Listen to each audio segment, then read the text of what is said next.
What's up, guys? Welcome to a report of how week 3 of optimized intermittent fasting has gone. Very interesting week. I'm going to go through the points that I'm going to be covering in this episode. So the weight loss, the body composition, how's my energy doing in training and throughout the day? Mentally, how am I doing? Am I hungry? How is that changing my functioning day as well? Mental clarity. Am I slow? Am I thinking slower? Is my creativity gone? Am I able to work and function? And then I want to talk about some very interesting things that I've actually kind of come across doing this diet strategy and doing some extra research on the human body and the way that we've actually evolved, and how corporations and marketing has perhaps been lying to us, or at least they haven't been clear to us about the differences between performance and body transformation. Two very different things, and it's one of the biggest mistakes that I see a lot of people doing when they start a diet and training regimen to achieve a certain goal, is that they're actually training for performance when they want body transformation, or they're doing body transformation regime when they want performance. So I'm going to touch on that as well, just to make sure that you guys are on track, doing the right things for your actual goals. So to start, the weight loss. So this week I've lost 2 kilos. So that's 1 kilo less than the rate the first 2 weeks. Now, of course, 3 kilos per week has been a shock compared to what I've been doing before with low carb, keto, carb cycling. If you're new to my channel and you haven't seen any of my Fat to Shredded series, I have done about 3 series where I got myself at a higher body fat percentage, and I showed everybody step by step how I use those diet plans to get back to about 5-6% body fat. So this reporting is actually just comparing it to those methods that I've already done.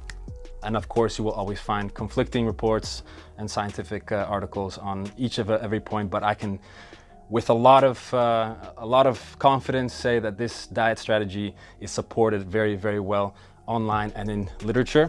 So the weight loss, 2 kilos, DEXA scan, and the calipers were used to test my body fat percentage, and it still looks like my lean body mass has not budged. So I have not lost any muscle. Body composition is thus stable. So another 2 kilos of fat and water. And perhaps one point that I didn't mention in the first episode is, of course, now you're fasting for long periods, and in the mornings, it's actually you're weighing yourself on a completely empty stomach, which you might have not done that perhaps your whole life. I've been eating, as a soccer player and then a bodybuilder, always 5 to 6 meals a day. So I've never actually weighed myself without any food in my body. And that was also a test that I did this week. So part of this as well, I did 1 day of a 36-hour fast, and I'm going to speak about the differences between the 16/8 and the 36-hour day, and benefits that are actually quite shocking to me as well. So I'll cover that day at the end.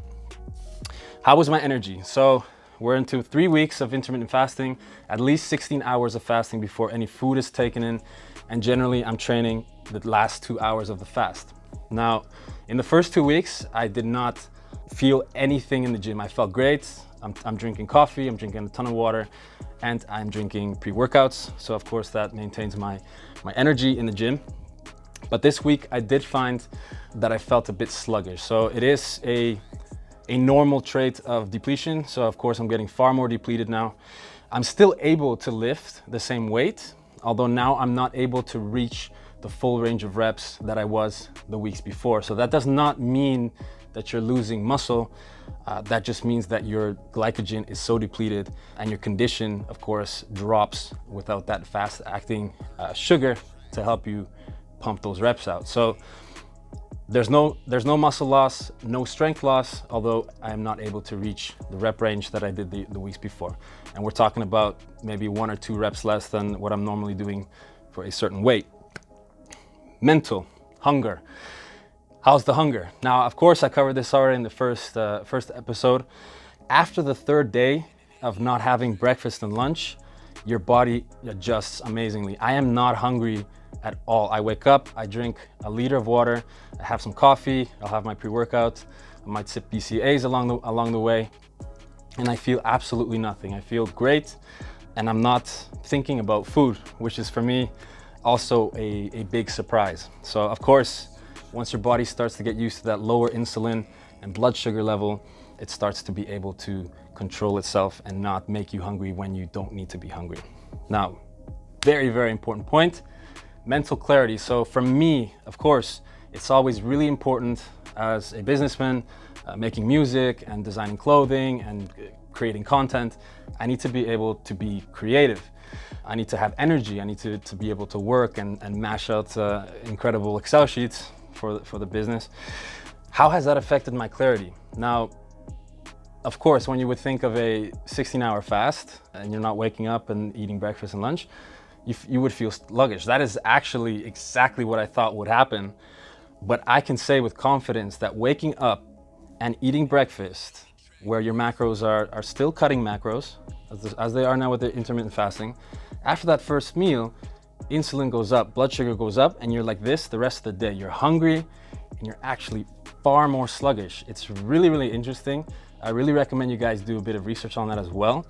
And the clarity became even higher in the 36-hour fast that I did in the last day. So it's a really, really interesting point that I've actually been more focused, sharper.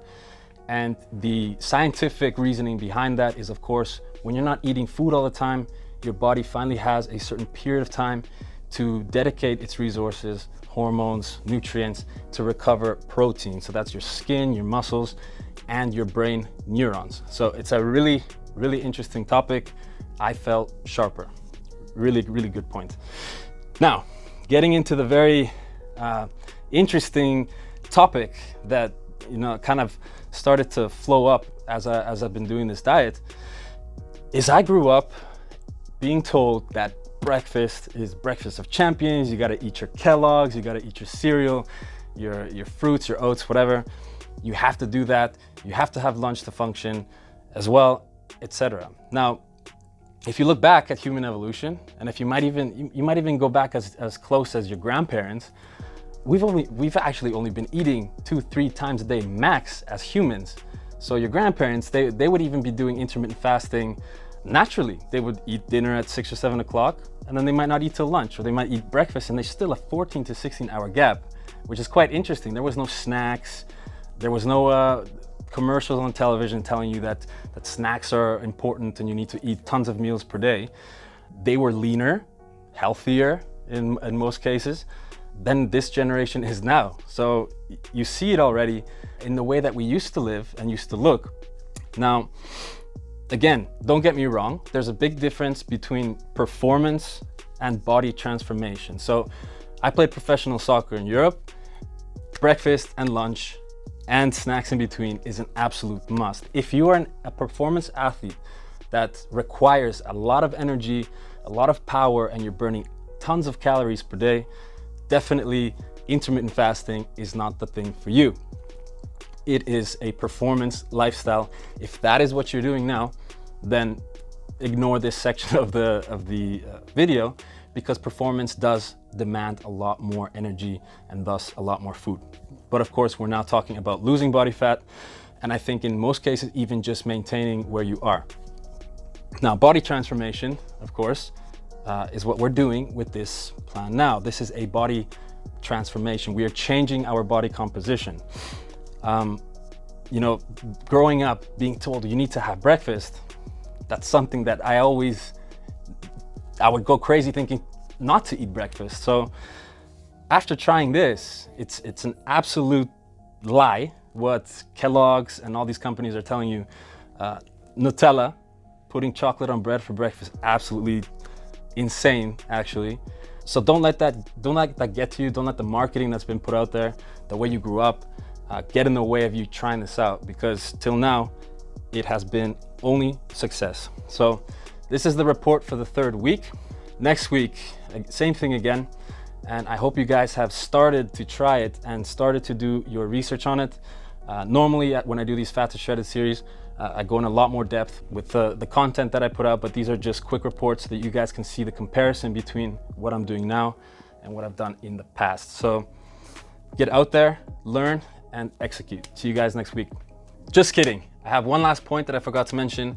In the 36-hour fast that I did, How did I feel in that fast? Exactly the same. It's actually, once you can do 16 to 18, the 36 doesn't even feel any different. Drink a lot of water. And the most important thing, and I want you guys to research this as well, is that 36 hours seems to be, with scientific backing, the sweet spot for increasing your growth hormone, apparently up to 3 times higher. So research it. Growth hormone is great for your growth. It's great for your hair, for your skin. Apply this, test it out for yourselves, and I'll see you guys next week. This time it's for real.